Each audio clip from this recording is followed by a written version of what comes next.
Pour bilan aussi, il faut ajouter la crise sociale qui secoue justement notre pays depuis quelques 3 mois maintenant. Un élément d'ailleurs à retrouver dans le bulletin de l'information de Clément Tchadé. Clément, bonjour. Bonjour Tanguy, bonjour. Les titres de votre bulletin. Dans les titres, ce matin, les violations des règles de la circulation à Cotonou désormais contrôlées.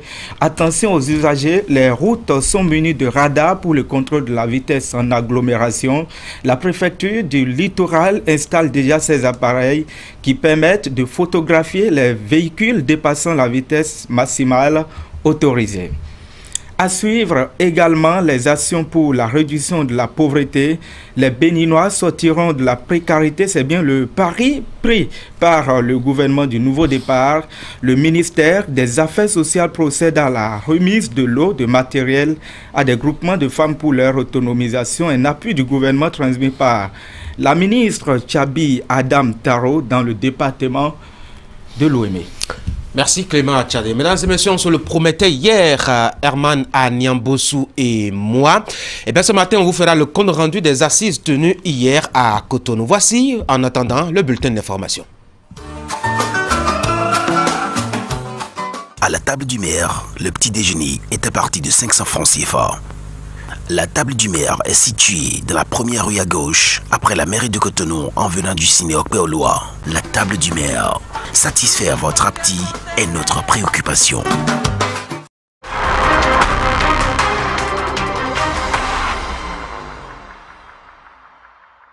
À partir de maintenant, nous avons 15 minutes devant nous pour vous présenter l'actualité à travers les caméras de la rédaction de Canal 3. Béné Clément Tchadé, je vous salue encore une fois, bonjour. Bonjour. On ouvre avec la sécurité routière et ses radars photo officiellement remis au préfet du littoral, Modeste Toboula, on n'a plus besoin de le présenter. C'était hier à Cotonou. Oui, il s'agit des appareils munis d'un dispositif qui permet désormais de photographier les vitesses, ou disons les véhicules dépassant la vitesse permise par le code de la route.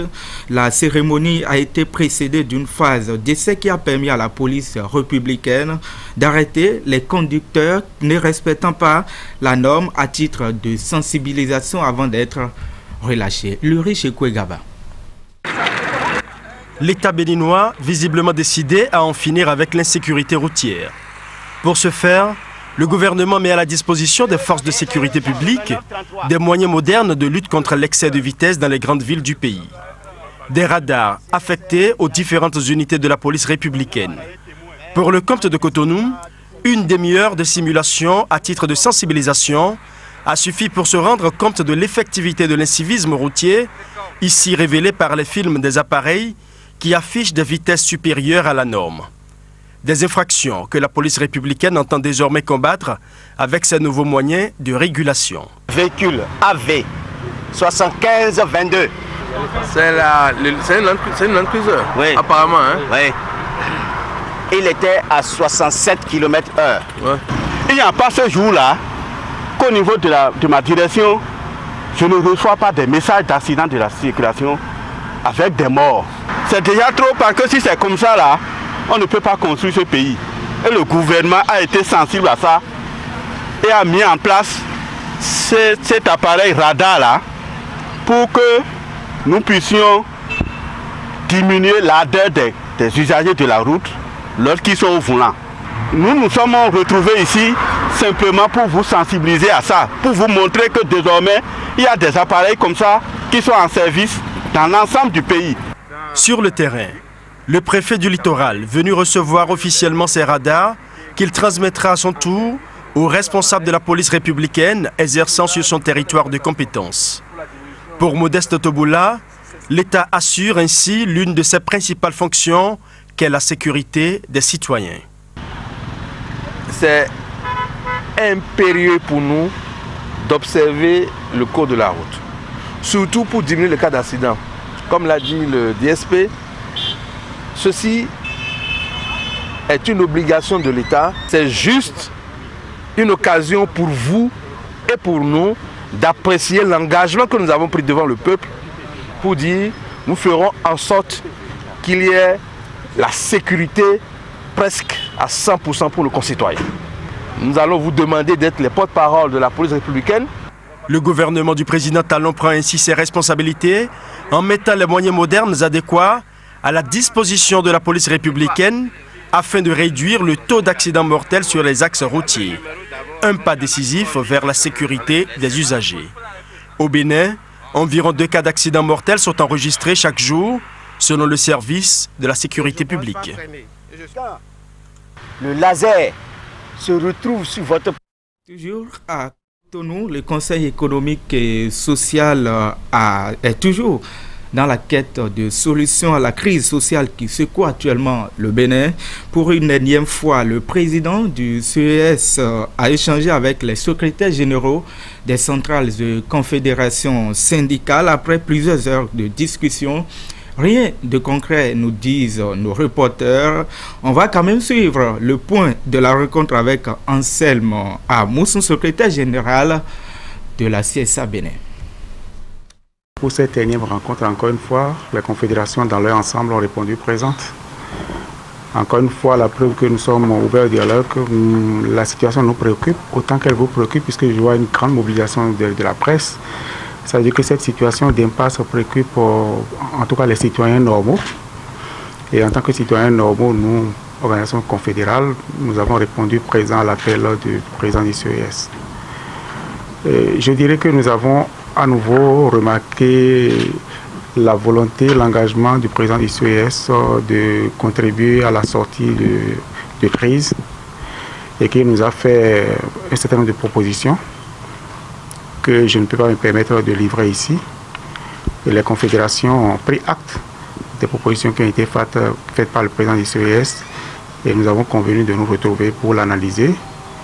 Et ce qu'on peut retenir, c'est que ces propositions font une petite avancée parce qu'elles sont assorties d'une demande de la part du président du CES adressée aux confédérations que nous sommes.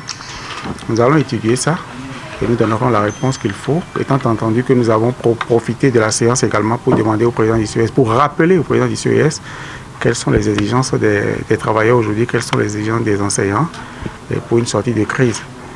Parce que nous devons comprendre, les deux parties qui sont aujourd'hui dans l'impasse doivent comprendre que il s'agit de réaliser une paix des braves. Il s'agit de trouver le consensus qui permet à toutes les parties de ne pas perdre la face. Nous devons aller au-delà de nos égos. On a le sentiment aujourd'hui que la question se résume à une question d'ego. D'un côté, un gouvernement qui dit « je ne vais pas céder d'un pouce » et de l'autre, des travailleurs qui savent très bien que l'enjeu aujourd'hui, c'est un enjeu lié à la dignité de l'enseignant, c'est un enjeu lié à la suivi même du mouvement syndical. Nous avons saisi l'occasion pour dire au président du CES que notre volonté permanente, notre main tendue constante pour trouver la meilleure porte de sortie possible de cette crise semble ne pas être bien traitée par le gouvernement, par les actes que le gouvernement pose. Et si le président peut obtenir déjà qu'il y ait un changement de discours, qu'il y ait un changement d'attitude, un changement de comportement de la part du gouvernement, qui peuvent augurer, lesquels changements peuvent augurer éventuellement d'une bonne discussion si nous arrivons à nous rencontrer effectivement. Cela permettrait d'amener déjà, de préparer le dégel que nous souhaitons tous. Nous avons reçu chacun, en tant que secrétaire général de confédération, une invitation à participer à cette séance de la part du président du CES. Et donc je comprends que le camarade Davonou, qui est secrétaire général de la CSP, a répondu, comme nous avons répondu présent. Nous sommes donc retrouvés ici.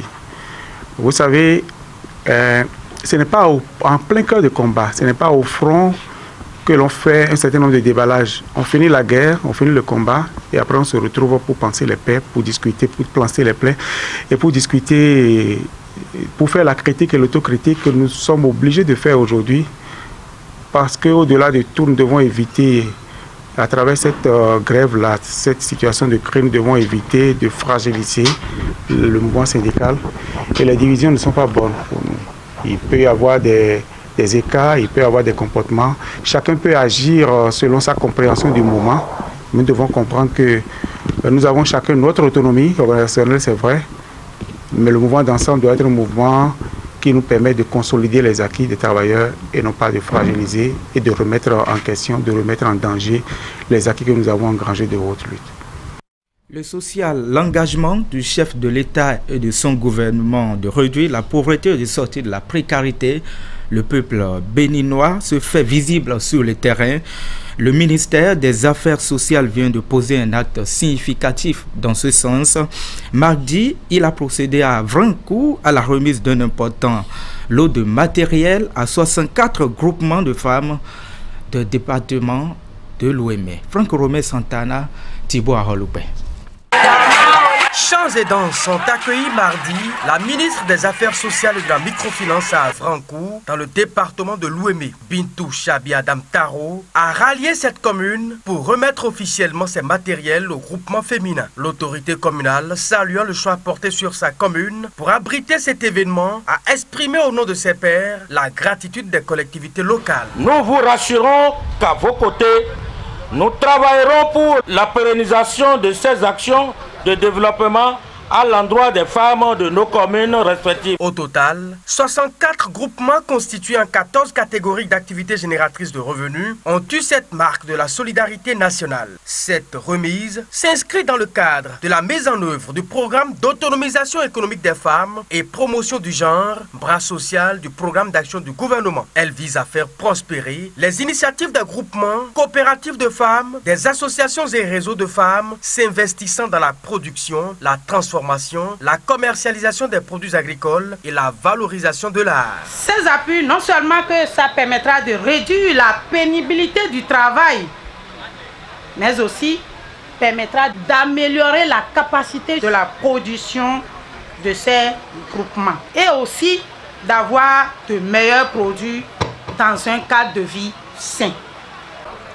Vous venez de nous doter des lots de matériaux de transformation. Au nom des membres des groupements bénéficiaires et mon nom propre, je vous dis merci. Nous en ferons bon usage pour que l'objectif visé par ce geste soit largement atteint. En remettant cet important lot de matériel varié, le gouvernement s'engage, dira la ministre, à travailler à l'épanouissement de la femme. Selon elle, le chef de l'État et ses ministres sont disposés à accompagner toute initiative sociale. Le gouvernement reste convaincu que grâce à vos actions, par vos activités, vous allez révéler les potentialités du Bénin au monde et les grandes portes s'ouvriront au développement de notre chère nation. Il est à souligner qu'en vue de faciliter le suivi des groupements féminins et le renforcement de leurs capacités, le gouvernement a doté les centres de promotion sociale de matériel aussi bien informatique, bureautique que matériel de sensibilisation. C'est pourquoi, à la suite de la remise, mon département ministériel se chargera de vous accompagner dans le renforcement des capacités, en leadership, en gestion financière et comptable, en gestion des ressources humaines, en marketing et action commerciale. Le coût total de cet appui substantiel est évalué à 213 875 085 francs, dont 35 198 000 francs CFA pour le renforcement des capacités des centres de promotion sociale. À l'issue de la cérémonie, la ministre et sa délégation sont descendus sur les sites abritant les centres de promotion sociale CPS. Le but de cette descente est d'apprécier le niveau d'exécution des sites en chantier d'une part et de l'autre, prendre langue avec les CPS et s'imprégner de leur fonctionnement. On va quitter maintenant Clément Tchadé, l'Ouémé, pour aller dans les collines. C'est pour parler de la sensibilisation sur le RAVIP. Oui, Tanguy, l'honorable Jean-Eudes Okoundé de la 9e circonscription électorale était week-end au contact des élus de la commune de Banter, accompagné du ministre de l'Agriculture, de l'Élevage et de la Pêche. L'élu parlementaire et coordonnateur du RAVIP dans ce département est allé sensibiliser les chefs d'arrondissement et autres chefs de village sur la nécessité pour la réussite de l'opération. Compte rendu. Il s'agit d'une séance d'explication, mais aussi de sensibilisation. Face aux élus de la commune de Banter, l'initiateur de cette rencontre, l'honorable Jean-Eudes Okoundé, coordonnateur Zoukoline du recensement administratif à vocation d'identification de la population RAVIP, a exposé les avantages de cette opération. Nous avons initié cette visite, cette tournée avec le ministre Dossoui pour faire l'état des lieux et pouvoir discuter en plénière avec la Commission nationale de supervision. Et c'est pour ça que nous sommes venus. On a rencontré une délégation venue de toute la commune de Banté.